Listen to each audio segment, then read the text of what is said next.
All right, everybody. So, Bismillah ar-Rahman ar-Rahim and Assalamu alaikum wa rahmatullah. Inshallah, today we're going to be, let's see, continuing the tafsir.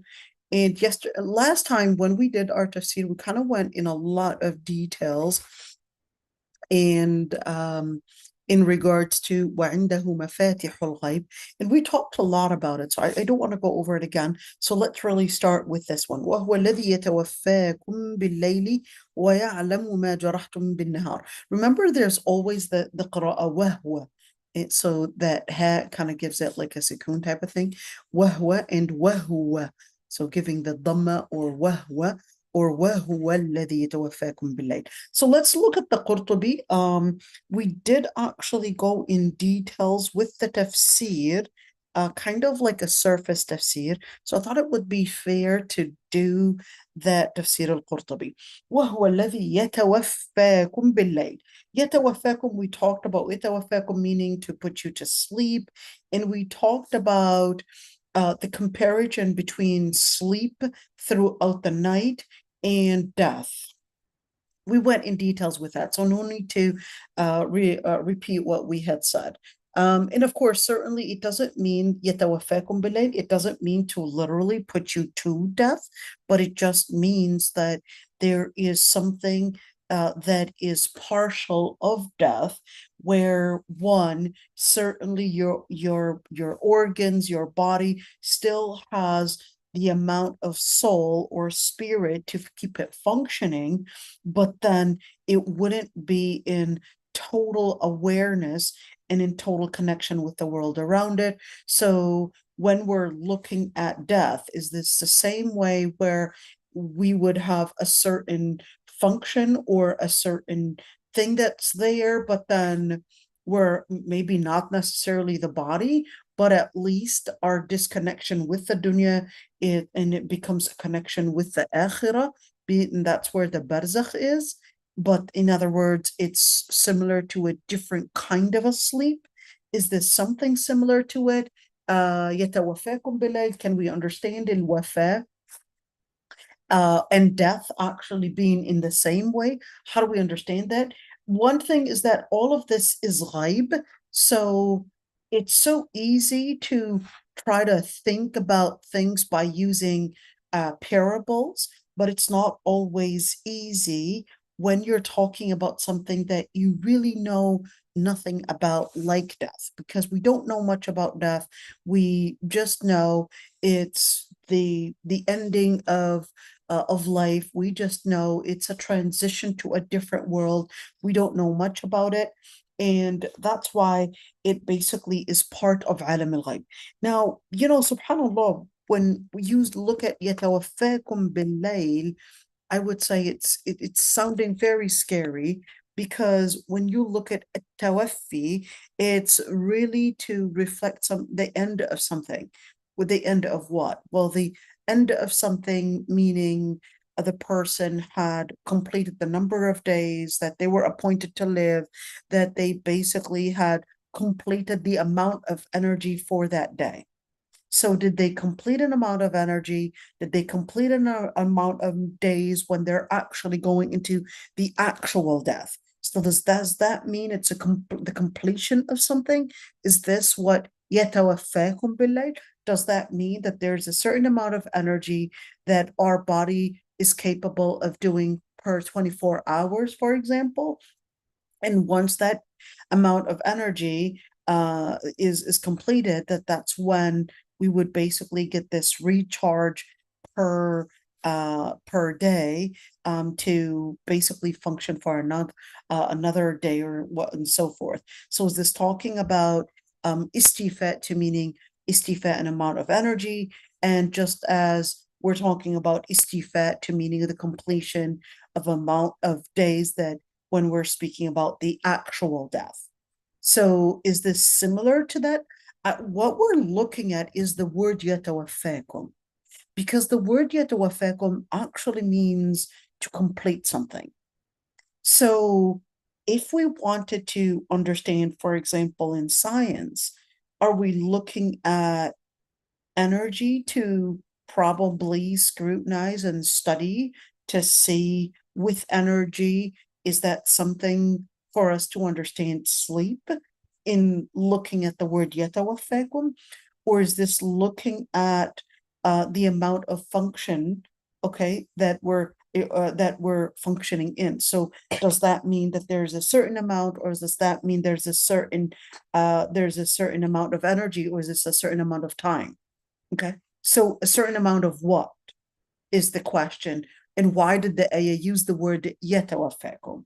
Okay, so for those that are doing probably sleep studies and trying to figure out, okay, when it said يتوفاكم, it used a specific word, not only to mean that it's close to death, to give us the maw'idha piece of it. So when you're looking at the maw'idha, what is a maw'idha? Il-maw'idha is a reminder. And what kind of a reminder? A reminder to remind you and to motivate you to do what is right. Okay, that's al-maw'idha. So I might remind you that to probably do what is righteous and tell you that you're going to die one day. Your life is getting shorter, or probably take you to maybe a hospital to see how young and older people would wish they had your privileges to do so many different things. For example, okay, that's a maw'idha. الموعظة doesn't have to be for آخرة. الموعظة usually gives a connotation for الآخرة, but الموعظة could be any kind word, that motivates somebody to do what is right. So a موعظة could be, hey, I basically reminded you that of obesity and how that's going to be bad on your health, etc., in order for you to work out, for example. So الموعظة can be just a general word. So we can look at the word يتوفاكم as containing one, موعظة, and we can also look at the word and that, well, okay, we could have used, or the ayah could have used a different word, but Allah subhanahu wa ta'ala only speaks of haqq.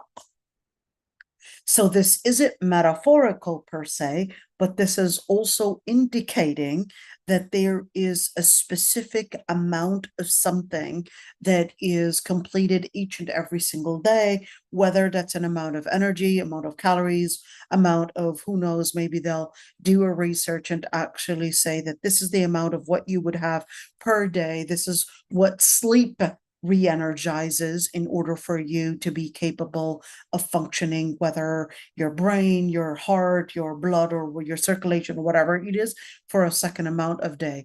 And can we actually do something to make us get better sleep, to make us function better, what is needed, etc., just so that we could understand sleep better. So the ayah was giving us a certain secret and telling us, يتوفاكم, there is a certain amount of something that is completed every single day, and just recognize that يعلم ما جرحتم بالنهار.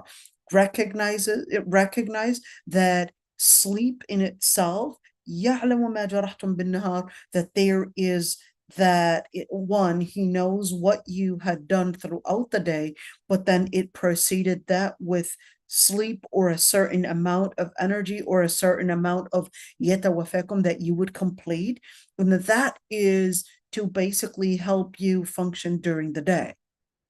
So that's not something that they didn't know about, because they recognize that, just with their, anecdotally, they recognize that if I don't sleep well, I'm not going to be capable of functioning.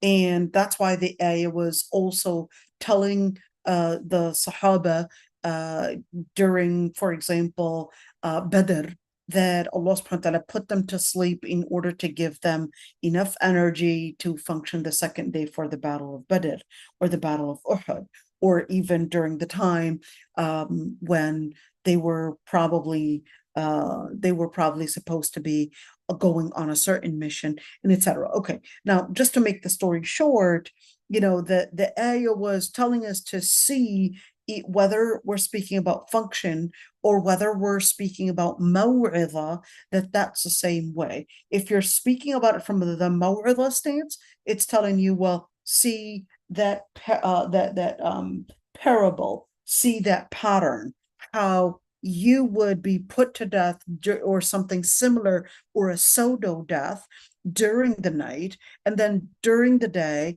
you would basically recognize يعلم ما جرحتم بالنهار. Is يعلم here meaning that Allah subhanahu wa ta'ala is the one to know, or is this you to know? No, it's Allah subhanahu wa ta'ala knows what you had committed, or what you had basically behaved in throughout the day. What pattern, what parable am I going to be getting out of this? So one, the maw'idha within it is, just as death basically precedes a certain amount of action or a certain function, that's the same thing in terms of death actually preceding resurrection on Judgment Day. And what you had done is basically going to be known to Allah subhanahu wa ta'ala, and what you had committed throughout the day is basically going to be known to Allah subhanahu wa ta'ala, and that's when you were going to be questioned about it. So Allah subhanahu wa ta'ala is letting us see the same pattern, that you would be put to death, that is pseudo death, during sleep. You would wake up, and when you wake up, you would basically do certain actions, and you would have to behave in certain things. There are certain things that are required for your function, blah, blah, blah, all these different things. Then that's the same thing, that there are certain things that you have the power to resist, and other things that you don't have the power to resist. So one thing that you cannot resist is death. And certainly, one other thing that you cannot resist is probably maybe to breathe, maybe to do certain things.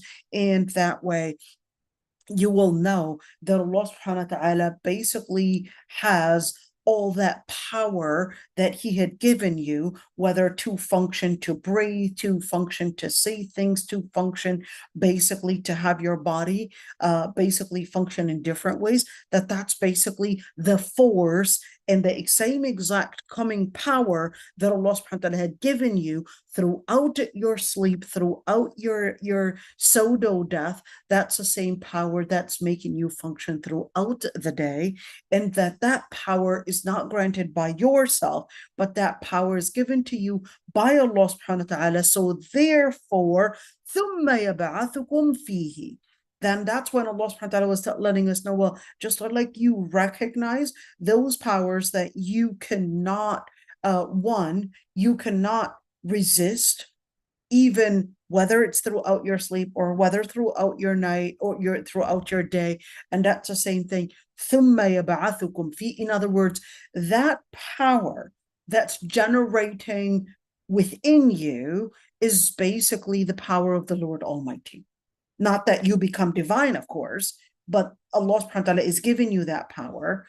You definitely don't become divine, but that's for you to know that this power, you will not be capable of resisting al-Ba'th, which is resurrection. You would not be capable of resisting al-Ba'th, and then you would not be capable of resisting يُنَبِّئُكُم بِمَا كُنتُم تَعْمَلُونَ. He would be informing you of what you had done. You would not be capable of resisting any of those powers, because they run in you, and the Lord Almighty determines where you go, what happens, and what you're following. Let's say your following stage is going to be. So therefore, make sure the power that you were given, which is the free will, that power, make sure you basically submit it to the Lord Almighty, just as you don't have the power to not submit to Allah subhanahu wa ta'ala, not in your sleep, and certainly you would not have the power to probably end maybe some functions in your body, unless if you do, of course, that would actually be considered a sin. So to terminate, for example, your life, that would be considered a sin. To terminate possibly the function of your body, that would also be a sin. So if you were to amputate your hand, I don't know, probably maybe take certain drugs that will malfunction your body, that would be considered a sin because it is trying to object or obstruct the function that Allah subhanahu wa ta'ala had basically put. And you trying to obstruct Allah subhanahu wa ta'ala's function, whether naturally or whether his orders, is actually a sin. Okay. ليقضى أجل مسمى. So let's see right there one thing that القرطبي wanted to say. He said كأنه استوفى حركاته في اليقظة. He said as if he had completed all the number of his movements. Notice that he said movements. He didn't use the word energy because they didn't use the word energy. They didn't use the word طاقة. That wasn't something that they had used. And of course, it's not like they would, during our time, that they would actually see energy, but they would see the implication of energy. Same thing if you're talking about, they wouldn't see gravity, but they would see the implication of gravity. And then they gave it a name, and then this name would basically help us, get an idea. And Ibn Taymiyyah actually uses a very beautiful word. He said, ilm is to know al-juz'iyat and to know al-kulliyat. And what is that in English? He said, knowledge is to have deep knowledge in the partitions of things and then be capable of creating a more comprehensive picture and understand things in their comprehensive vision and in their particular vision as well. So we're seeing it in a particular stance and we're seeing it in a bigger picture, and that's it. And ilm, of course, when you go deeper in something, you go get a bigger picture and you're capable of recognizing al-juz'iyat. You're capable of recognizing how to connect the partitions into making it a bigger picture and how the particles would connect with one another to form something bigger or to form basically the general or the bigger picture or how things function in the end. Okay, he said ويقال إن الروح إذا خرج من البدن في المنام تبقى فيه الحياة ولهذا تكون فيه الحركة والتنفس فإذا انقضى عمره خرج روحه وتنقطع حياته وصار ميتا لا يتحرك ولا يتنفس. Okay. So he said, I want you to look at this word because he said yuqal. What does that indicate? When you say yuqal, that would actually mean it is said. When you say it is said, that's giving us an indication that he doesn't necessarily believe that there is general evidence to necessarily prove it to the point that we could say that it is of an affirmed explanation or something that basically is proven. So he said it was said. In other words, it is requiring further scrutiny. That's what he's trying to say. It requires further scrutiny, but I'll just tell you that there is this that is being said. I don't have evidence to reject it or to affirm it. That's what he's saying. Don't have evidence to reject or affirm, but I'll just lay that out for you. Okay. And this is important to just keep in mind. When you look at the books of Tafseer, oftentimes we may not recognize these words and what it was really indicating, but we would think that the books of Tafsir would contain everything that is affirmed, and therefore this is that information that is thrown out at us.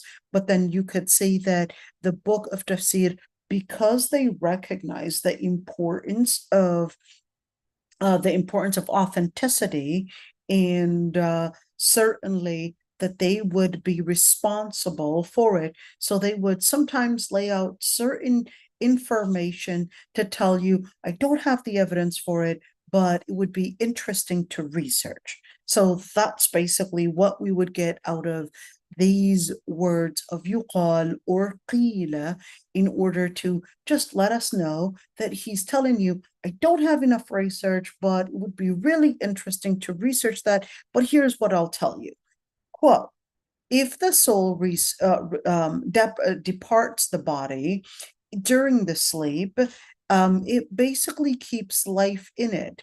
And then that's why it would have the ability to basically do certain movements, breathe. And then if his life basically ended, his own soul would depart the body, and then basically that would be the end of life, and the person becomes death and not capable of moving or even breathing. And he said some had said his soul would not necessarily leave the body. This is talking about sleep. It wouldn't necessarily depart the body, but the only thing that would depart the body is only idhin, is only basically the person's awareness. So this is another theory. That other theory is basically saying that no, it's not that the soul completely departs the body, it just departs more of the mind, a certain area of the brain, and a certain area of awareness. And that's the only thing that would be basically not fully, let's say, functioning, at least, because the soul just departed one side of the area and not the whole body.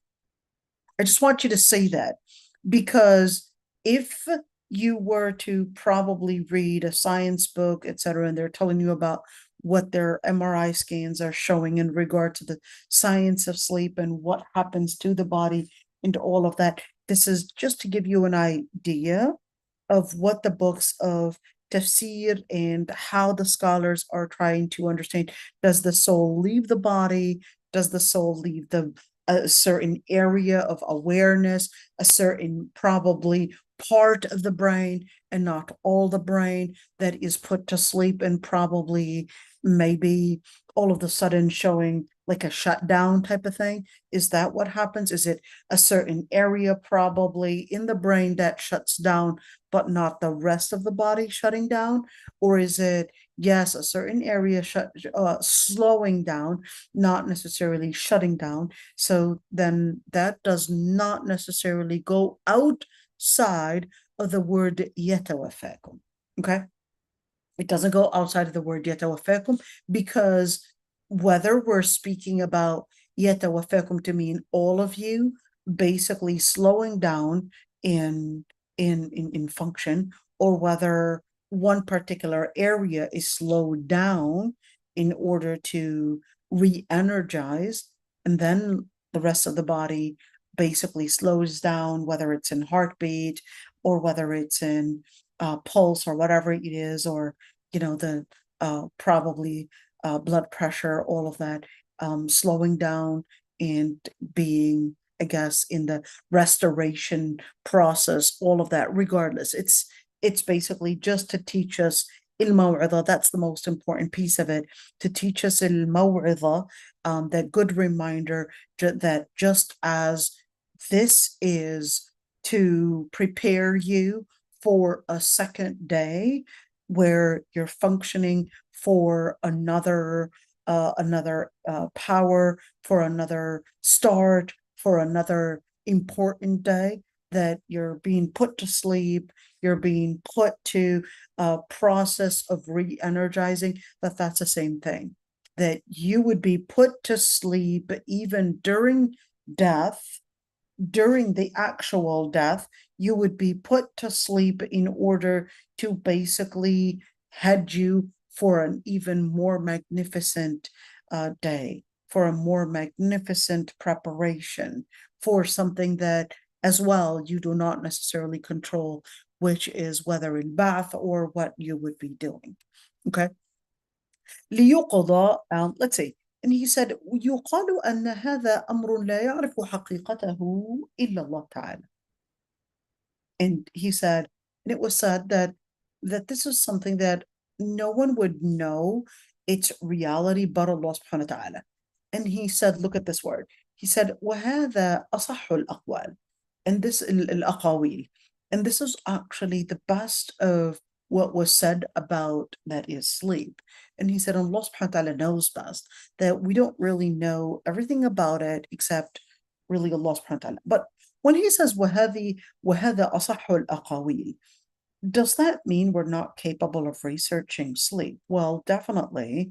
Allah subhanahu wa ta'ala basically tells us that that Allah subhanahu wa ta'ala, let's read آية الكرسي. الله لا إله إلا هو الحي القيوم لا تأخذه سنة ولا نوم له ما في السماوات وما في الأرض من ذا الذي يشفع عنده إلا بإذنه يعلم ما بين أيديهم وما خلفهم ولا يحيطون بشيء من علمه إلا بما شاء. Okay, here we go. ولا يحيطون بشيء من علمه إلا بما شاء. They would not encompass or have the ability to basically recognize the circumference or the amount of the knowledge of Allah subhanahu wa ta'ala and how much basically he knows, except from what he wills to let people know of that. In other words, through research, it is possible that we can get some of that ilm, and know what sleep contains and why sleep is important, why restoring our energy or whatever it is important for us. It's quite interesting. There are great podcasts. I really recommend ladies, listen to podcasts, even if they're not within Sharia, even if they're outside of Sharia things, whether it's about nutrition, about probably women's health, about nuclear power. I was listening to this podcast the other day about nuclear power and nuclear energy. Not for anything that I was trying to plan, but okay. But it was something I always just enjoy, just learning about everything, even if it's plumbing. I'll be willing to listen to a whole lecture on plumbing. I don't mind. I'll listen to any lecture about any science. Just take the time to learn about everything, because the more you learn, the more you become humble. The more you learn, the more you open up doors to seeing the magnificent things within this world around you, even if it was about, I don't know, political science, about plumbing, like I said, learning how to, or even how things function, even if it's sleep or whatever it is, just learn about everything. ثم يبعثكم فيه. Then the Lord Almighty would resurrect you in it. Well, wait a minute. So يبعثكم فيه, that's pronoun فيه. Is this talking about in Nahar? That the Lord Almighty would resurrect us in it, like resurrect us in the day? Or is this talking about the chronology that how life starts? We would start out as dead, and we talked about in Surah Ghafir, ربنا أمتنا اثنتين وأحييتنا اثنتين فاعترفنا بذنوبنا فهل إلى خروج من سبيل. In Surah Ghafir, أمتنا اثنتين أحييتنا اثنتين. You brought us to death 2 times, and you brought us to life 2 times. And we said death was before our creation, and then we died. Okay. Before we were created, where were you in 1920? Oh, you weren't even alive. You were dead, not existent. Okay. And then you would die. And then أحييتنا اثنتين. Here is your life. This is your first life right here. أحييتنا اثنتين. You were alive now, and then after your death, you would get alive again. So أحييتنا اثنتين. Okay. Now here's one thing. أحييتنا اثنتين, and then that would be on Judgment Day. Okay, that they would say 2 times of death, 2 times of life. Okay, but is this talking about the chronology? يتوفاكم بالليل. I mean, we can look at it in different ways. Number one, يتوفاكم بالليل, meaning basically throughout the day, you could say the parable, the parables, and one, you would basically be asleep in pseudo death, and then you would wake up during the day, sorry, and ثم يبعثكم فيه, and then يبعثكم is the word that was used. The word البعث, بعث, actually means to send. Okay, بعث means to send, but بعث, البعث, could also mean to resurrect. Okay, so if we're what's the correlation between sending something and resurrecting something? Okay, so when the soul is basically resent back to you, that's what would be as the resurrection, when the souls are resent back to you. Okay, that's where the sending comes in. It's like, okay, well, sending something, and you're saying resurrecting, what is their correlation? It's that your souls are, after Israfil would blow the horn, your souls are sent back to you, and then that's when you would come back to life, and that's basically what would make resurrection. Okay, so when it says ثُمَّ يَبْعَثُكُمْ فِيهِ, then you would be sent back. So what does that mean? Does that mean our souls basically during the day, during our sleep, sorry, they're basically taken away type of thing, and then it's returned to us during the day? All right, that could be one interpretation. And it could, the other interpretation, and that's why they said يَبْعَثُكُمْ فِيهِ, that you would be resurrected during the day. So this is talking about our actual days. And then fihi, this pronoun fihi, would basically refer to the daytime. Okay. The other interpretation says that no, the parable is يَتَوَفَّاكُمْ بِاللَّيْلِ, you would be basically in a pseudo death during the night, and then Allah subhanahu wa ta'ala knows what you were doing during the day, and then certainly He didn't need to tell you that you would die eventually, so He would tell you يَبْعَثُكُمْ فِيهِ to actually mean that in the same pattern of how you lived and functioned as day and night, that's the same idea.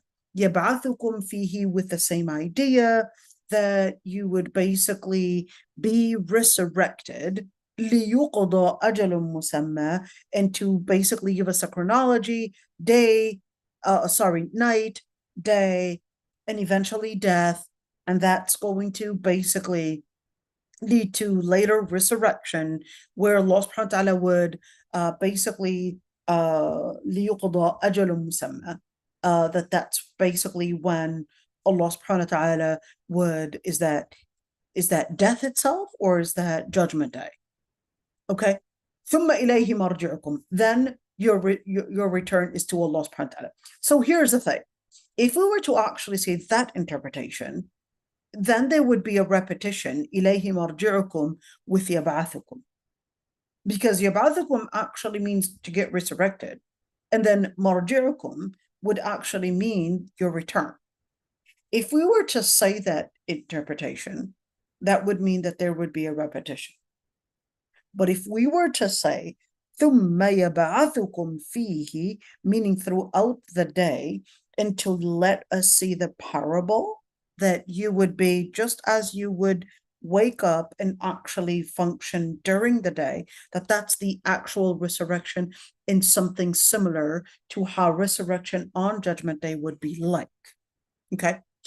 لِيُقْضَى أَجَلٌ مُسَمَّى, and that this would be referring to death.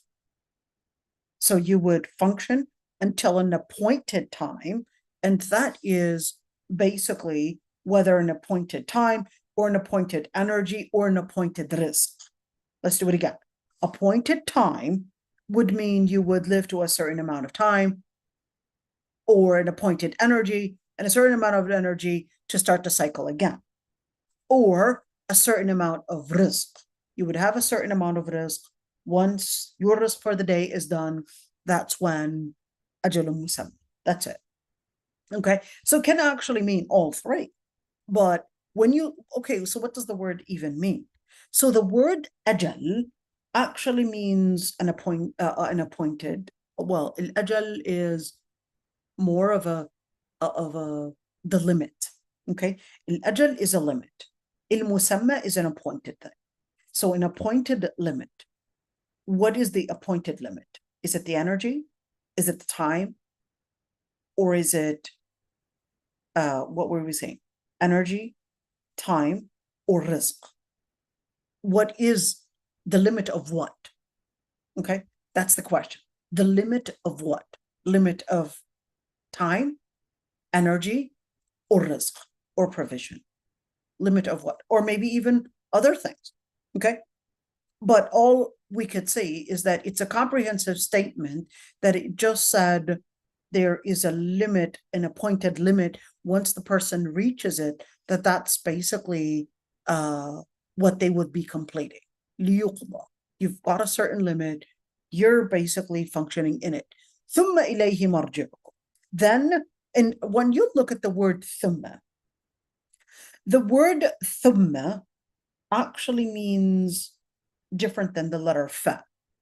Because the letter fa, there is no tarahi. What does that mean? There's no time lapse. If I were to say wafa fa iman fa sumaya, let's say jitna, okay, that they came, it was wafa, was sumaya, and then it was what names did I use? Wafa, sumaya, I don't know, tahani, whatever. Okay, that the three came. Okay, that means they all came together. I right away. It was this 212, 213, and 214, and then that's basically how they came. But if I were to say thumma, so Wafat came, thumma Sumayya, okay, thumma could be 2 hours later, maybe second day, okay, so there was a time lapse. Thumma actually means a time lapse. Okay, so when you look at thumma ilayhi marji'ukum, then your return is to the Lord Almighty. Is this referring il marja? Marja actually means return. The root is raja'a. Marja is to actually mean a certain timing, or is it a certain place? Okay, il marja. Okay, in marja, is it a certain place or a certain timing? So when you're, or probably a certain process. Okay, so when you're looking at marji'ukum, your return is to the Lord Almighty. So that would make it an adjective or an adverb. Okay, marji'ukum, your return is to the Lord Almighty. Okay, so is this referring to marji'ukum, meaning which rujua, which return? Is this referring to death? Or is this referring to the resurrection? Or is this referring to the day of judgment? So when when you look at, is it death? Is it day of judgment? Is it resurrection? At the end, it basically is to let us know that all this that happens throughout the day is basically given to us and controlled by Allah subhanahu wa ta'ala. ثُمَّ إِلَيْهِ مَرْجِعُكُمْ, and your return is to Allah subhanahu wa ta'ala. ثُمَّ يُنَبِّئُكُم. What is the thumma telling us? Thumma is telling us that there's a time lapse that's between ar-rujuu', possibly death and judgment day, or possibly death and the day of resurrection, or ثُمَّ يُنَبِّئُكُم, and even when the actual resurrection happens or the death happens, that there's also a time lapse.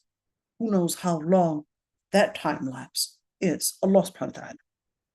ثُمَّ يُنَبِّئُكُم بِمَا كُنْتُمْ تَعْمَلُونَ. Then he would tell you of what you were doing. But here's the thing, is that when you look at this ayah right there are a couple things to look at here. The word يَعْلَمُ and تعملون. What's the difference between يعلم and تعمل? So عَمِلَ actually means to do something. علم means to know something. علم, to know something. عمل, to do something. But notice that right there, use the word جرحتم and not عملتم. It didn't say عملتم. It said جرحتم. And the word جرح can mean to cause a wound, inflict. It could also mean impose. Could also mean to cause. And all of that is, to bring to effect. So when it says يعلم ما جرحتم بالنهار, what you had caused, what you had done, what you had inflicted, what you had basically affected, what, all of these different things. In other words, the energy that you were given and what you had done with it and how you had used this energy to create a certain process. So when it looks at that, I want you to look at the word jarahtum, because jarahtum can have the connotation of what sin you had committed. And jarahtum can also have another connotation, which is what investment you had done. In other words, you have a certain power, and certainly you didn't have this power throughout the night. You didn't have this power throughout the night, but then you were given power. What did you use that power / energy in? And that's basically what you're going to be held accountable for. It's, well, what did you do with this energy that you basically were given? Did you put it in something that is going to be beneficial, or was it something that really had been more of giving us the connotation of causing a wound, in other words, harm? So is this when it says يَعْلَمُ مَا جَرَحْتُمْ, that what you had committed and what you had inflicted, more of a warning?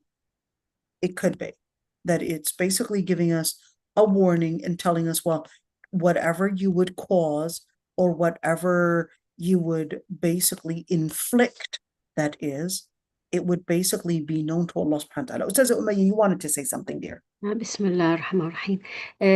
كان ما جرحتم give the meaning of what did you commit by your جوارح. For that he used it for the nahar, the daytime, not at nighttime. Right. So this is actually something Like that other shawahid. mufassirin, that is actually true. Other mufassirin do actually mention that one, and they would say that jarahtum to actually come from jawarih, meaning what you basically had committed with your extremities. Okay, so the extremities part of it, whether we're speaking about extremities, jawarih are usually different extremities, but also sentiments as well. Okay, in other words, with your eyes, with your hands, with possibly, how you function with your intention, all of that, all of those are going to be, let's say, what we would consider as a behavior. In other words, how did you let your extremities, your jawarih, your senses, your will basically function, and in whether to cause something or whether to determine not to do something? How is that going to basically right there be as part of it? What did you do with it? Okay, so that's another interpretation that other mufassirin had mentioned, that it was part of al-jawarih, and that it was signaling, that al-jawarih actually usually means extremities, but it doesn't have to be extremities, because al-jawarih could also mean all the different things. In Lugha Arabiya, jaraha, yes, can mean to cause a wound, but that's because they considered that all the body if you were to cause a wound, you are going to create like a malfunction within it. Okay. And therefore, you would feel a certain pain, your body would react to it, and that this jurh right there is basically going to be one, the senses are involved, and whatever the senses are involved, that's you. Your senses are really you. Your senses are what makes and acts as, you know, the piece of what you represent. Okay. So when you look at jarahtum right there, kasabitum to mean what you had won, what you had caused, or what you had gained as well. What did you gain? What did you regress in? Okay. So that's al-jarh. Okay, let's see. And he جزاك said, الله خيرا. okay, وإياكم. And he said, and what this would basically mean that he's the one that would put you to death throughout the night and then resurrect you on throughout the day, and he would know what you had inflicted within. So I'll just use the word inflicted to, I guess, put in all these meanings together, whether it is what you had caused or whether it is what you had induced or what you had basically let your jawarih or let your senses basically be in control to do. Okay, and he said, so what Allah subhanahu wa ta'ala had considered as prior, basically put in the prior, فقدم الأهم الذي من أجله وقع البعث في النهار. So he basically had considered the most important to what was actually the main reason behind resurrection, to let us know that in Nahar, throughout the day, that's basically what's going to determine really who you are and what you are. And that's why Allah subhanahu wa ta'ala would basically say, ثُمَّ يَبْعَثُكُمْ فِيهِ. So some scholars actually said, يَبْعَثُكُمْ فِيهِ is basically sleep itself.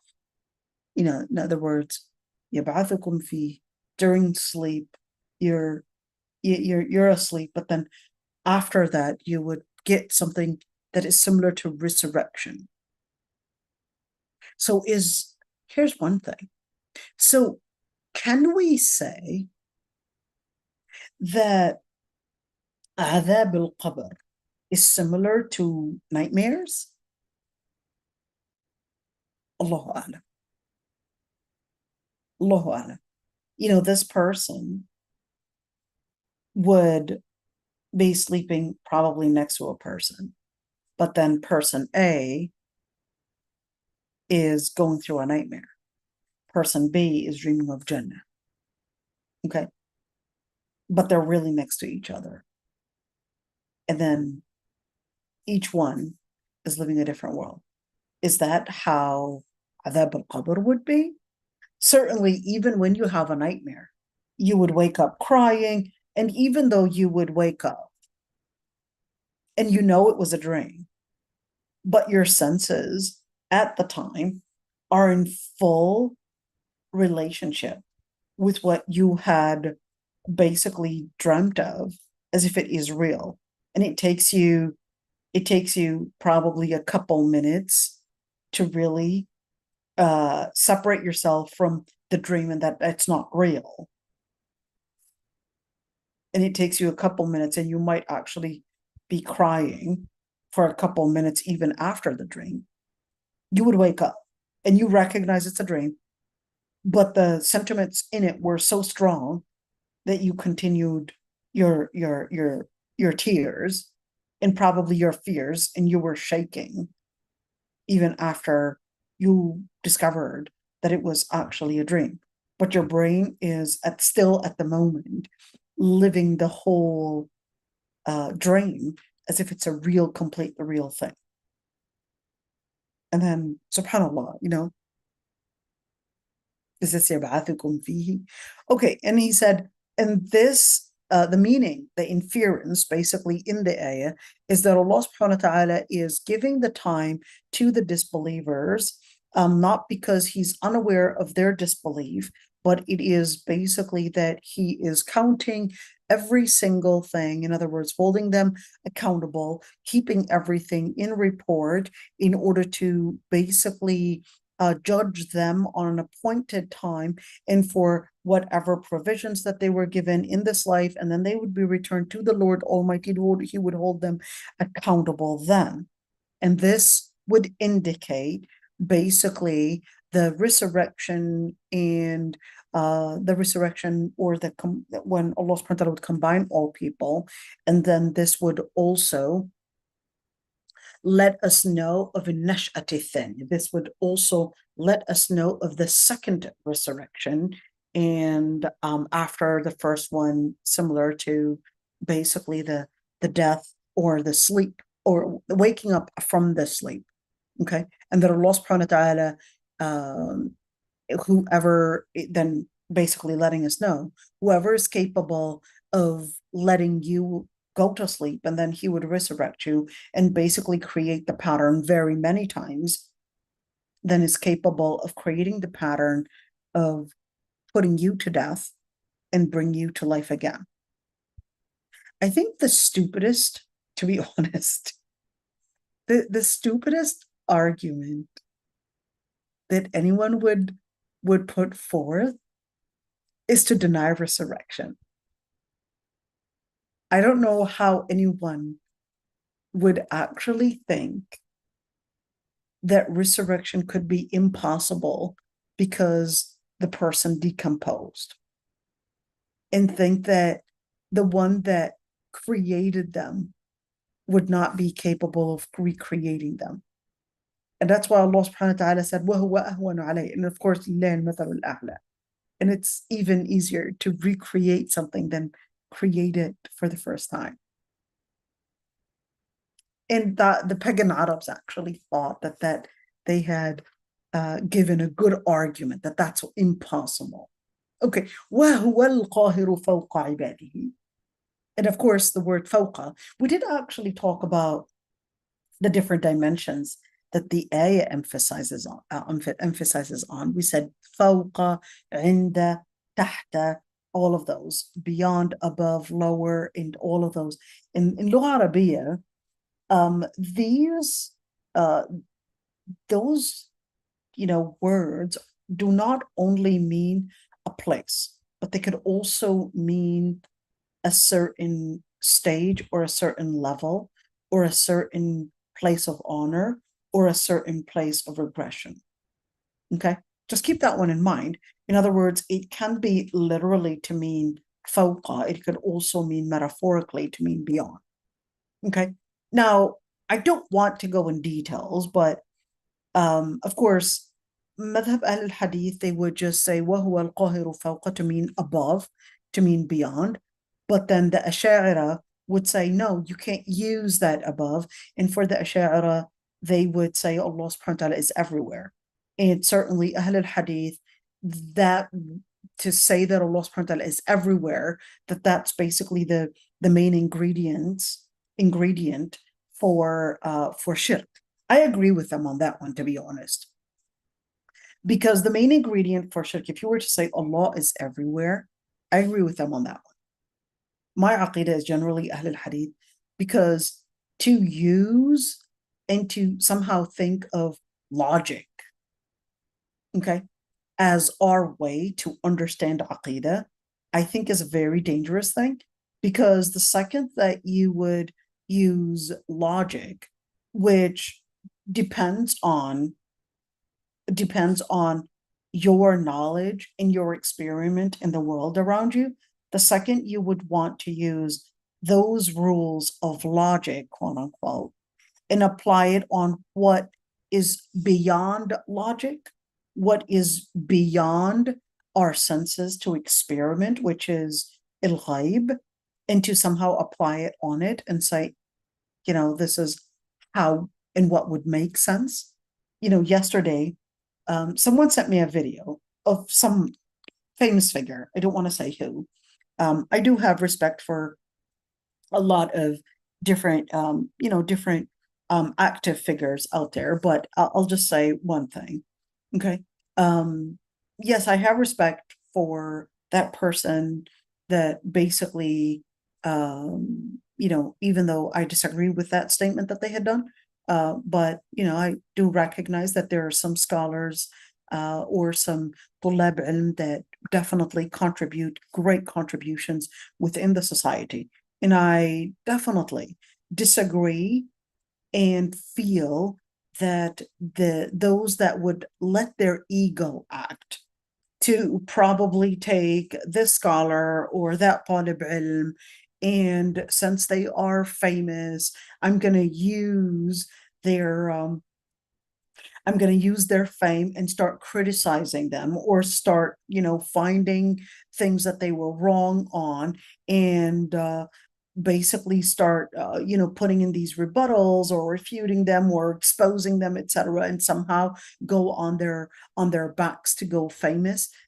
That's definitely something that is nothing but nifaq.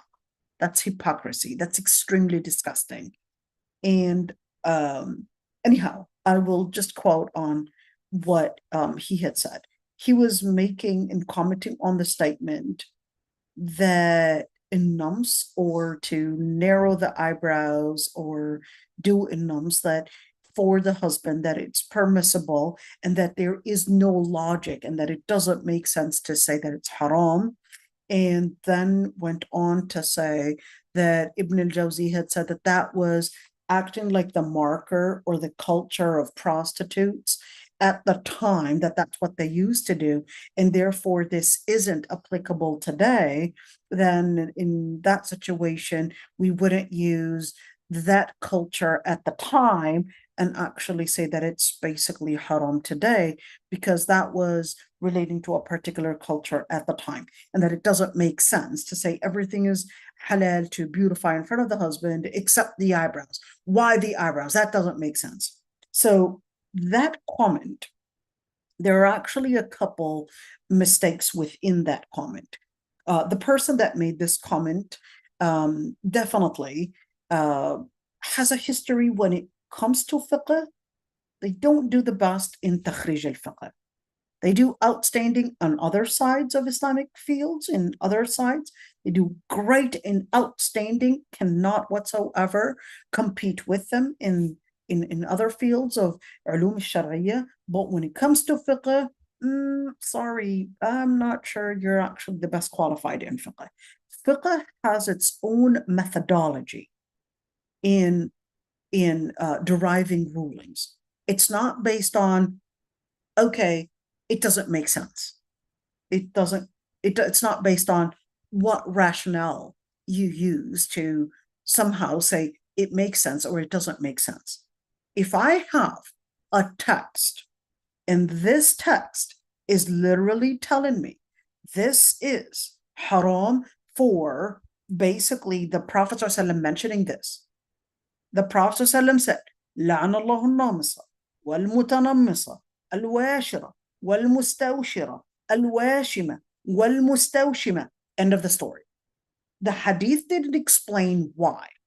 Okay, now to use a different illah, to use, maybe there is that hikmah that Ibn al-Jawzi had said, that was that common culture, that it was famous, that it was done by prostitutes or whatever it is, that it was their culture, and therefore from the adab of Islam telling you that if this was that particular culture that these type of women would use, then therefore you're not supposed to be blending with their type of culture and mimicking their culture. Then I would say, okay, that would actually include other behaviors, maybe piercing, okay, maybe dressing in a certain way. Then I would add other things, but I would still maintain and keep tattooing, braiding the teeth, or even narrowing the eyebrows or removing the eyebrows entirely, and actually saying, well, no, they will still be there because I have a text to prove it. But I will be adding other things to it that would come with the same inference. That's fiqh. Il-fiqh does not mean you can deny a certain thing that I would have in a text.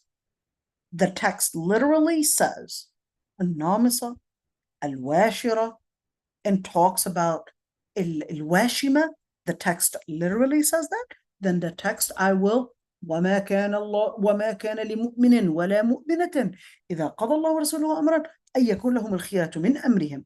If it's not befit for a believing man or a believing woman, when an ayah is revealed, that they would put their opinion. Look at that one.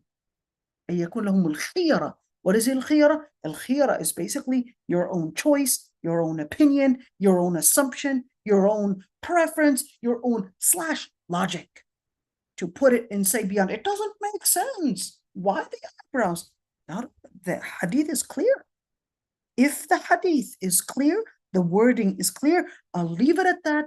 And I'll also say, based on what Ibn al-Jawzi had said, that was the culture, okay, that was the culture, then therefore, if there is a particular culture of al-fasaqa, or a particular culture that deviant people, whether deviant Muslims or whether deviant kuffar, well, of course they're all deviant, but okay, or al-kuffar might be, okay, then that culture would include such as piercing, for example, or maybe putting makeup in a certain way, maybe like the Gothics, during my time they were called the Gothics, okay, they would wear their makeup in a certain way, or beautification a certain way, or dress in a certain way, or certain colors. Then in that situation we would say, hey, based on the inference in that hadith, this would include this type of beautification, okay? Yet to deny or to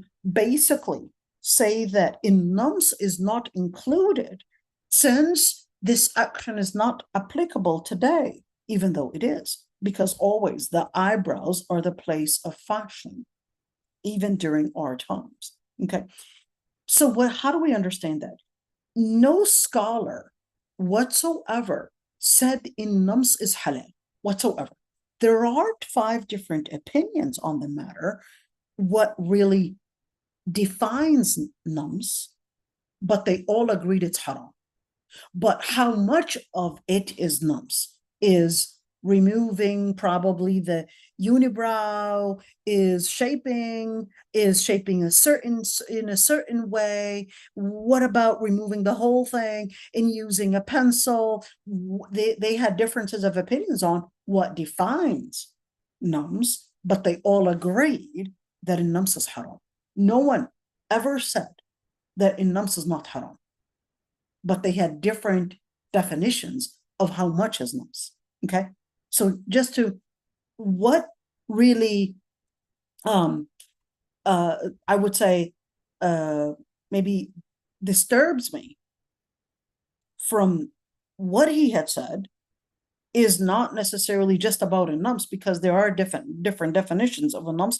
I agree on it, but to use the word, it makes no sense. There is no logic. This is that dangerous statement, because fiqh is not based on my own or your logic, because all of that comes with a whole package of different influences from cultures, from basically different influences, media, whatever it is. So to somehow use logic as if it is something that is not changeable and that there's some scientific thing that we somehow can relate to is actually not accurate. When you say it doesn't make sense, that's a relative thing. What makes sense to you may not make sense to me. So what would make sense for a Muslim is basically وما كان لمؤمن ولا مؤمنة إذا قضى الله ورسوله أمرا أن يكون لهم الخيرة من أمرهم. That's what makes sense for a Muslim. What makes sense for a Muslim is to go back to the Quran and Sunnah. I've got the hadith pretty clear. That's basically what makes sense. Wanted to comment on that one, even though I respect a lot of his contributions. I really mean I respect a lot of the contributions. I think what that scholar had contributed is is probably one of those things. May Allah subhanahu wa ta'ala reward him for it. One of those things that really, I would say not many had contributed in the same way, especially in the English-speaking world. Okay, so me criticizing one certain statement does not at all deny all the great contributions, and may Allah subhanahu wa ta'ala reward him. Jazahumullah khairan, and jazallah all those that would contribute within the ummah. But at the end, لِكُلِّ جَوَادٍ كَبْوٌ. At the end, no matter what type of a knight you are, you will sometimes, trip here and there. That's normal. Okay. وَهُوَ الْقَاهِرُ فَوْقَ عِبَادِهِ. الفوق here, is it relating to المكانة? Is this relating that Allah subhanahu wa ta'ala is qahir, meaning his honor, or is this talking about Allah subhanahu wa ta'ala is fawq, to meaning in place? And of course, al-Qurtubi himself is Ash'ari, and that's why he was basically talking about, he said, لا فوقية المكان والجهة. He said, it's not talking about a place or a dimension. That's because he was actually Ash'ari. For the Ahl al-Hadith, they would say, no, Allah subhanahu wa ta'ala is fawqa, he is in the heavens. And of course, the Ash'ari would say, no, Allah subhanahu wa ta'ala is basically everywhere. Well, at the same time, no Ash'ari would say that God is part of a tree.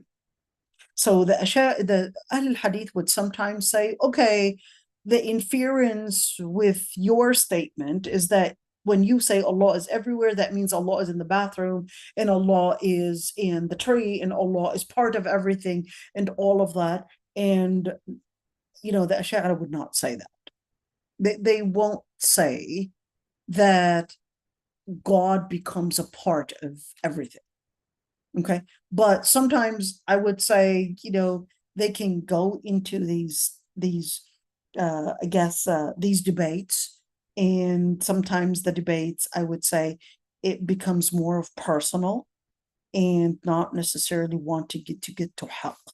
I'm pro Ahl al-Hadith in Aqidah, and I do not basically follow that statement to say Allah is everywhere. And with that premise, you surely can get into a lot of those ideas of the pagan Arab and the different pagan religions out there, that God becomes a part of something or something like that. Even though for the Ash'ari, they will never whatsoever say that yes, God becomes a part of something. They won't say that. They know all too well that that's not what they mean, and they know all too well that cannot be true. That's not respecting Allah subhanahu wa ta'ala. But at the end, okay, just keep that one in mind. How do we understand fawqa? Are we talking about a position, metaphorical here, meaning a position that his honor is beyond all, or is this talking about Allah subhanahu wa ta'ala literally being beyond all in place? Okay. يُرْسِلُ عَلَيْكُمْ حَفَظًا. He sends upon you حَفَظًا. The word حَفَظًا actually means preserver, but it's referring to the angels here. And when you say yursal actually means to send something. And al-irsal, to send something, actually means to let go of something. Okay, we're letting go of something. And then, does that mean letting go of a certain power? Or is this letting go of something? We would usually think letting go of something to basically let go of one piece of thing and giving it to the other person to basically convey it or give it. But that's completely different. When you send something in the mail, is completely different than when you convey something with someone else. Okay, there's not an actual materialistic thing.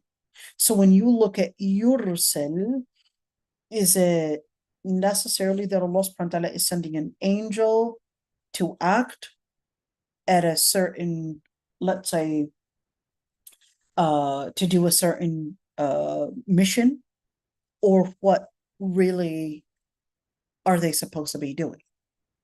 But when you remember the word Rasul, we talked about that before. Allah subhanahu wa ta'ala, wal mursalati urfa, was talking about the wind, called them Rasul. Okay. And talked about Rusul as well. That rain can be part of Rusul. Okay. Or is it that the malaika that control the rain, they become the Rusul? Or those would be Junudullah. Or is it the malaika that are Rusul? Talked about some people to actually be Rusul, some people to be part of basically Allah subhanahu wa ta'ala's Rusul, Allah subhanahu wa ta'ala's messengers. Okay. So when you talk about the word Rasul, it could also mean that Allah subhanahu wa ta'ala's power is basically acting within basically the power of X or Y or Z. Okay. So whether we're speaking about rain, we're speaking about angels, we're speaking about wind, we're speaking about prophets that convey the message, at the end, Allah subhanahu wa ta'ala said, يُرْسِلُ عَلَيْكُمْ حَفَظًا.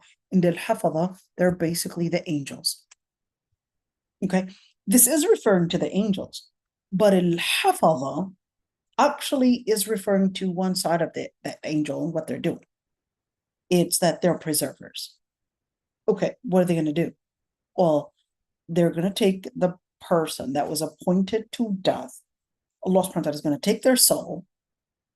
Okay, it's going to the Allah subhanahu wa ta'ala is going to determine that person's death time had basically reached its due time. Then Allah subhanahu wa ta'ala would send the angel. The angel is on a mission, and his mission is to distract the soul from that person that was appointed for the due date of their death. Okay. And why were they called Hafadha? And even in another ayah in Surah Al-Infitar. Okay. Al-Hafidhin, wa inna alaykum lahafidhin. And it said, and then Allah subhanahu wa ta'ala had said, and upon you there are hafidhin. What is that? They're basically angels that preserve the actions of the servants. Or is it to preserve them from different things from happening? Okay. Different. So you're about to make an accident, you're right there driving, and then you've got angels protecting you from getting into an accident. What about the person that got into an accident? Did the angels fail to protect them? No. It's that Allah subhanahu wa ta'ala سبق في علم الله. Allah subhanahu wa ta'ala had already known that that person is going to go through this, he's going to go through this, that, etc. And that's why making the dua, early morning dua, to basically protect you, to preserve you, and to bring the best to you, etc. That's basically inviting and having those malaika basically give you the protection and the preservation.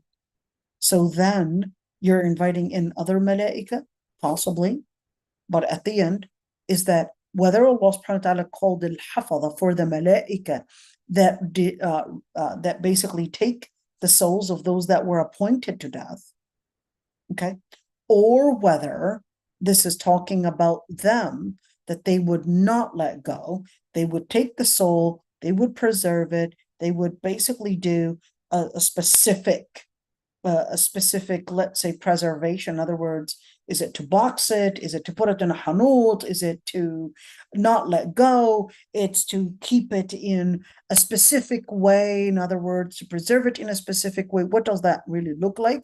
وَإِنَّ عَلَيْكُمْ لَحَافِظِينَ. And that the malaika, they're basically protecting us as well. So, okay, hold on.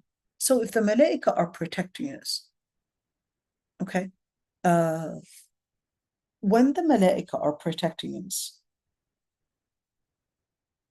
does that mean there are different kinds of malaika that do something else? Like عن اليمين وعن الشمال قاعد?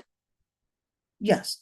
there are certain malaika, let's say, he said, يقال, it was said that every person, there are خمسة من الملائكة, for each and every single person. You have 5 angels that are around you, 2 during the night and 2 during the day.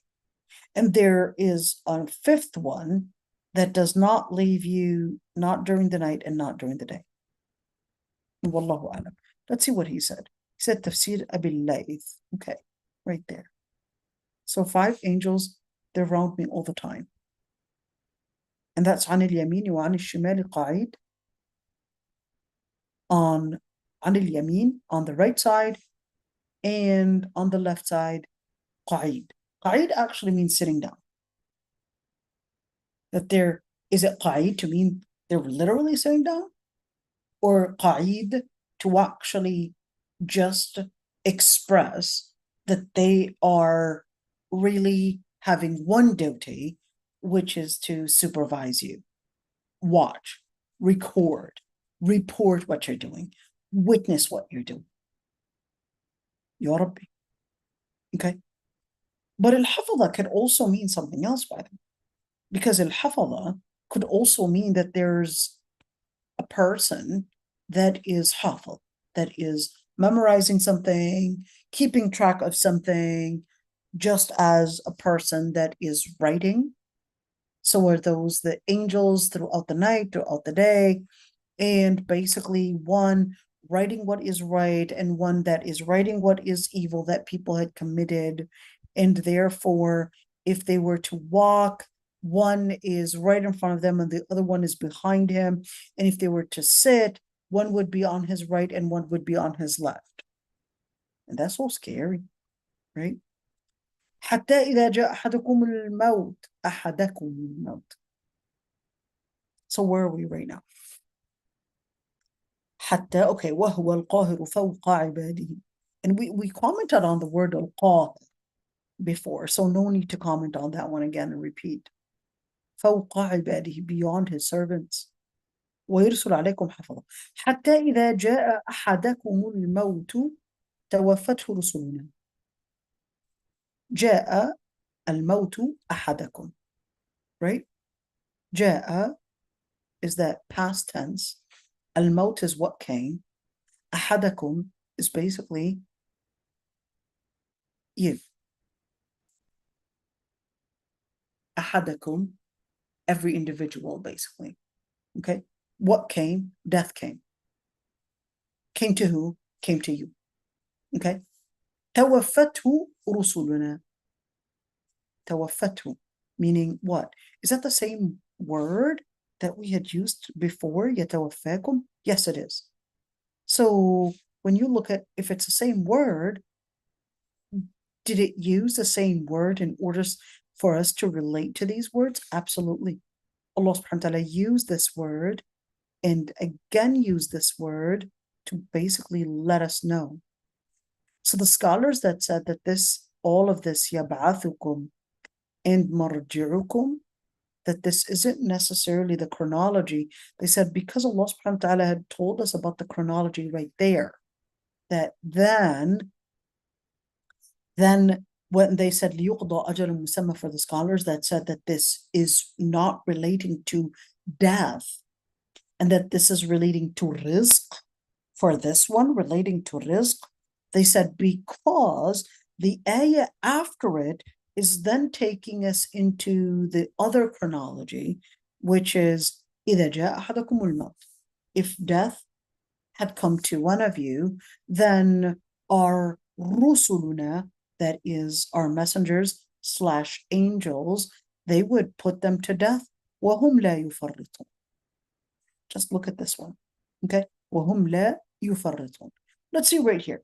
فَلَمَّا جَاءَتْهُمْ رُسُلُهُم بِالْبَيِّنَاتِ. He said, well, that's كُذِّبَتْ رُسُلٌ. So basically, just talking about how توفته, that it used the feminine, the feminine pronoun right there, but that doesn't necessarily mean that the malaika are feminine, but it just means right there use the plural ta'nith. It used the plural method, exactly like how it used جاءتهم, the word جاءتهم. You could say جاءهم رسلهم, جاءتهم رسلهم. Why didn't it say جاءهم رسلهم and جاءتهم رسلهم? So basically that's a conjugation in اللغة العربية, and just كذبت رسل, but the word رسل is masculine, but then كذبت and not كذب رسل. He said that's the same thing, is that in اللغة العربية that some plural would actually come with a ta'nith al-jama'a, with that ta that may make it seem like it's a feminine. So not كذب رسل, but كذبت رسل, and not جاءهم رسلهم, but جاءتهم رسلهم. Not توفاه رسلنا, but توفته رسلنا. And he said قرأ حمزة توفاه رسلنا. Okay. And based on that, because in Lugha Arabiya, you can have with that ta'nith, with that ta, which is right here, the feminine ta. He said in another qira'ah, it's tawaffahu rusuluna, not tawaffathu. Because in Lugha Arabiya, just like there are accents today, you would have maybe the Syrian accent, maybe the Egyptian accent, maybe the Tunisian accent, whatever accent there is, okay?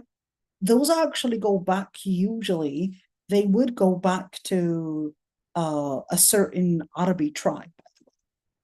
So there are certain words that in certain accents they might use it.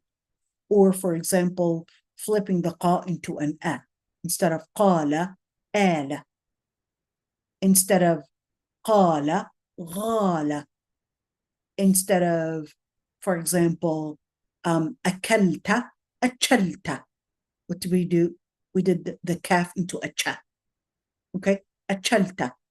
Qa, for example, not only an a, ala, but gala or ghala. Okay, what did we do? We basically flipped the qa into an a, or flipped the qa into a gha, or flipped the qa into a ga, gala, gala. Okay, so you could see those are basically different Arabic tribes that spoke in those languages or / accents. And those accents, until the time of today, you would see that it still is there. It still is there, and this doesn't mean that it's not Lugha Arabiya. Yes, definitely other influences did happen, you know, maybe using certain Italian words, English words, French words coming in, but the Lugha Arabiya itself, the structure itself, a lot of it actually dates back to different Arabic tribes. Okay, and that's the same thing. That those tribes, there are certain tribes that use that ta as a form of plural, and other tribes didn't use the ta as a form of plural. So the different qira'at many times are actually a part of a certain tribe in how they had recited, and the Quran approved their way of saying things, or their way of reciting. Okay, or that qira'ah is also recited based on a certain tribe. Now, the majority of what we would have in terms of the words in the Quran are based on the most famous tribe, which is the Qurashi tribe. But that doesn't mean that that's the only Lugha Arabiya there. The only preserved accent in Lugha Arabiya that is preserved, the only preserved accent in Lugha Arabiya was actually the Qurashi accent. Okay, the Qurashi accent. All the other accents, we may have certain words here and there, but not all the structure, the grammar, and everything that relate to that accent. Okay, but to think as Well, flipping the qa into an a, which is my accent. Okay, we flip the qa into an a. Okay, Lebanese, they would also do that, at least certain Lebanese, because it depends on which area you're talking about. So same thing with Syrian, same thing with Jordanian. We would flip at least certain groups. Even in Palestine, we don't all flip the qa into an a. Even in Palestine, we'll have certain people that would make the qa into a qa. Qalqiliya, they actually speak in the letter qa. Certain areas, they would flip it into a ga, like al-Dhahriya, and certain areas in al-Khalil, they around al-Khalil, they would flip it into a ga. Gaza, they would flip it into a ga, into a ga. Bad, good. Okay, but al-Khalil itself, the city Hebron, they would flip it into an a. Okay, ka, flipping it into a ka. Ka. That I know it sounds weird, but at least to me it does. Okay, into I don't even know how to do it, to be honest, because it sounds like it's in between the ka and the qa, and those are the people in the northern part of Palestine. They would make it into, I don't know how to do it really. It's in position in a place between the qa and the ka. I'm not good at it to mimic it really. Maybe if I were to put it in a sentence, but I'm really horrible at it. As much as I tried, it just didn't come out with me. Okay. Al-Amash also, Al-Amash actually had a disability, by the way. Al-Amash was an albino. Okay, that's why he was called Al-Amash. And he was called Al-Amash. That's not his name, by the way. Al-Amash means an albino, and that's not his name. Okay, wait a minute. So when we say Al-Amash and we just called him an albino, does that mean we just committed ghaiba right there? No, because ghaiba meaning backbiting someone. Okay, al-ghaiba is not ghaiba in 6 situations. Okay, we talked about that before. Part of it is when someone is known for that. Okay, if let's say you had one of your friends, okay, she had, let's say, a scar on her face. Okay, and her name was Khadija, but then I told you Khadija, Khadija, and you're like, I don't know who you're talking about. And then I said, the lady that has a scar on her face. You're like, oh yeah, I know her. Was that ghaiba? That's not ghaiba. I didn't mean to put her down. I meant because you weren't able to identify her, I basically used a description, which stands out of all the descriptions. Said a scar on her face. Okay. Didn't mean to put it down. Okay. So what is that referring to? When Malakul Maut, is this referring to Malak al-Maut, the angel of death, that he basically has different assistants? And then therefore they would take the soul out of this body. Okay? And then that would basically morph that up. قال الكلبي, I put an underline under الكلبي. And he said, Allah subhanahu wa ta'ala, يقبض ملك الموت الروح من الجسد. That Malak al-Maut would take the soul from the body and then he would give it to the angels of mercy if that person was a believer. So Malak al-Maut would basically be the one to distract the soul, but then he would hand it to another agency, and that's basically I guess an agency of the angels of mercy or the angels of torment.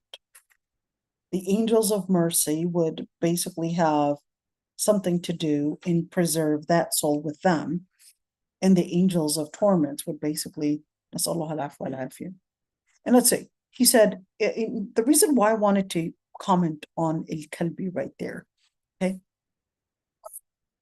I wanted to actually show you one thing. Remember when I was talking about the scholar that talked about nums and all of that, here's what I want you to say. Okay, الكلبي, that was a really good study. That was I don't know if you could see tafseer.net. Okay, a really good study that was done on Muhammad ibn Sa'ib al-Kalbi. You could see he died. The letter ta refers, it's an abbreviation for died in 146 Hijriya. Okay. In fact, his father and grandfather, they participated in, well, some of them met the Sahaba. Okay. But here's one thing. Muhammad ibn Sa'ib al-Kalbi, I want you to look at this. You know, you can be a person of a scholar and actually have certain, controversy over this particular figure. Okay. In, let's say what he said. He said, Abu Nadr al-Kufi al-Akhbari. So he basically was, al-Akhbari actually means he kept track of certain events that happened historically. So he was basically letting us know certain stories, certain events. He would basically what we would call it today a historian. So not a storyteller, but this is a historian. Okay. And to make the story short, you could say that he was born in Al-Kufa, basically died 146 Hijriya. But here's one thing. Here's what I want you to look at. He said, عند المحدثين, according to the scholars of Hadith, he was accused of lying. He was accused of fabricating certain stories. And in fact, Abu Hatim al-Razi, he said all the people, meaning the scholars of Hadith, that they all agreed to abandon his Hadith, and that his Hadith is basically to be abandoned and not necessarily taken seriously. al-Dhahabi, who's a scholar, again, of Hadith, died in the 7th century. Well, that would be considered 8th century. Okay. Hijriya. He said, أجمعوا على تركه واتهم بالأخوين. He said they all unanimously agreed to abandon his hadith, and he was accused of the two brothers, which is lying, and ar-rafd, and even Shi'ism. I want you to look at this one. Okay. I want you to just see, here are some scholars that are accusing this scholar right here of being a liar, being a Shia, and here that they're all agreeing to leave him and all of that. And then you would see al-Kalbi, we were told that he was part of the main figures of the scholars of Tafseer.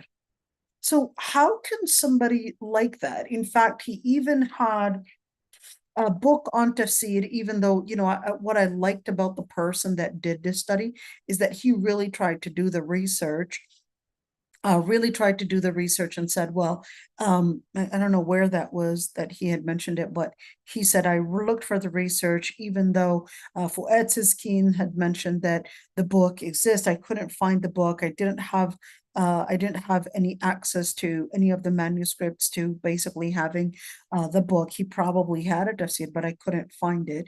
At the end, that's what he was saying. Okay, he did that study, not me. So I'm not the one that's basically saying this. Okay, but I want you to look at this one. He said, Al-Kalbi min a'immati tafsir. He said he's one of the main figures and one of the main leaders in tafsir. Okay, but some people avoided his tafsir, especially for what he had narrated in terms of hadith, and considered that certain chains of narrations based on certain, let's say, acclaimed chain of narration, or that he had taken this tafsir that basically goes back to Ibn Abbas or probably another Sahabi. And of course, the scholars of hadith, you claiming that was on Ibn Abbas, maybe that is true, but according to the scholars of hadith, they're not going to take a claim like that and just assume that it's going to be as you had said, because they would like to scrutinize that chain of narration and not just take your word for it. So that's why they accused him of lying. because they could not find that trace of chain of narration. So they said, no, that's a lie. We're not going to take that because they couldn't get access to those chains of narrations. Okay. And certainly he basically had a book of tafsir, and this book of tafsir basically had a certain methodology that he was using in tafsir. And certainly you had even the scholars of tafsir, not everybody necessarily rejected his tafsir. You had some people, they did actually, some major scholars, they did actually take his tafsir and his wordings and his quotes as actually one of those evidences that they depended on. I want you to see that. Now, why am I mentioning that one as something for us to learn from? Because I want you to see that even if someone is a scholar, there can be other scholars that might accuse that scholar of, I'm sorry, but that's not actually true. But that does not mean we would cancel that person out. That doesn't mean we would cancel this person out. I want you to see this scholar.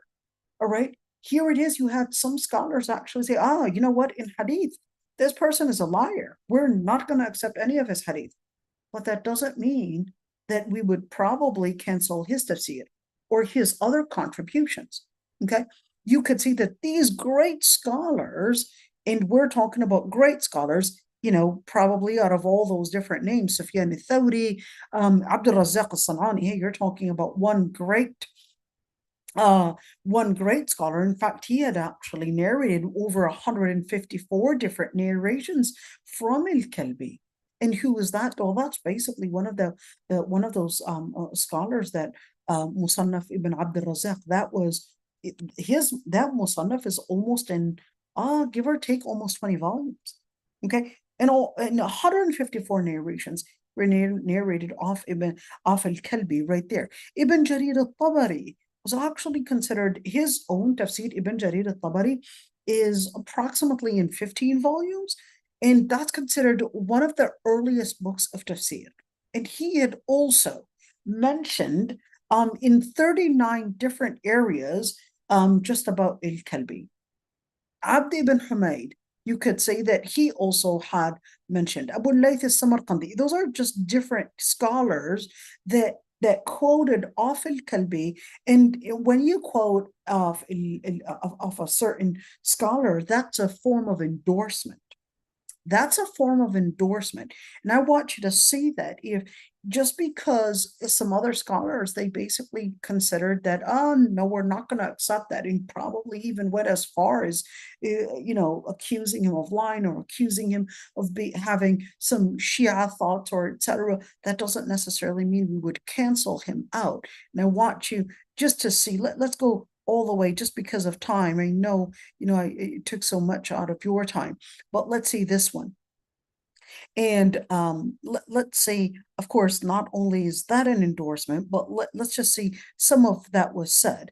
And here, Ibn Jarir had basically said, Ma an Qatada. And who's Qatada? Qatada is also one of these greatest scholars as well, died 117 Hijriya. He said, ما أرى أحدا يجري مع الكلبي في التفسير في عنان. Said, I don't see anybody competing and being capable of competing that high position with al-Kalbi. So here it is, this is a great scholar basically saying that no one can compete with him in how high his one, basically tracing back all the way to possibly the Prophet or the Sahaba, and that no one can actually compete his tafsir. And let's see, Yahya ibn Sa'id al-Qattan, he basically said that تساهلوا في التفسير عن قوم لا يوثقونهم في الحديث.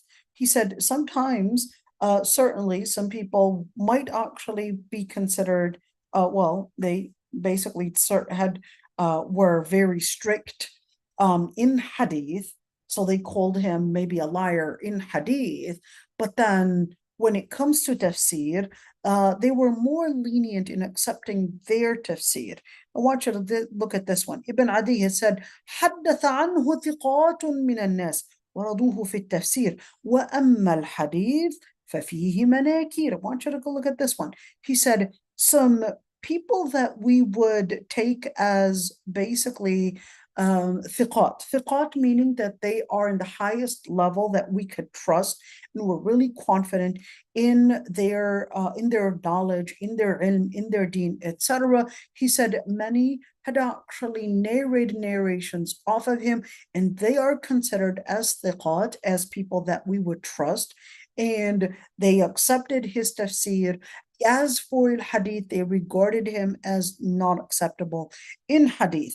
And let's look at al-Dhahabi. Even though he just said in hadith that he was basically rejected in hadith, but he said ayatun fit tafsir. He said he was a miracle in tafsir. He was vast in his knowledge, even though he was actually weak in hadith. I want you to look at this one. Why am I mentioning this one? You know, it's really important to be objective when we want to criticize a certain scholar. That doesn't mean that we would cancel out all their contribution. They're probably excellent in aqidah, excellent in hadith, excellent in the method, in probably tackling certain issues, but probably poor in fiqh. Maybe not the best in fiqh, maybe not the best in this or in that field, but that does not mean that we cancel someone out. We would appreciate, we would take, remember, be a bee and embrace the good out there, and don't be a fly that's looking for other people's faults. This is it. And sorry everybody for taking such a long time. سبحانك اللهم وبحمدك نستغفرك ونتوب إليك نشهد أن لا إله إلا أنت. If there are any questions, I'd be happy to answer them, inshallah. And I would love to hear your words, inshallah, if there's anything that you would like to add, or you probably think I should have mentioned. So go ahead. You can unmute yourselves, and I would love to hear you. And sisters making dua, may Allah bless you and your family. Rabbi yahfadku, and may Allah bless all of you and your families and your children, your husbands, and bless you all, and Rabbi yahfadku jami'an. If there's anybody that would like to unmute yourself, go ahead. Guess maybe not. You don't want to be on the microphone. Okay, that's all right.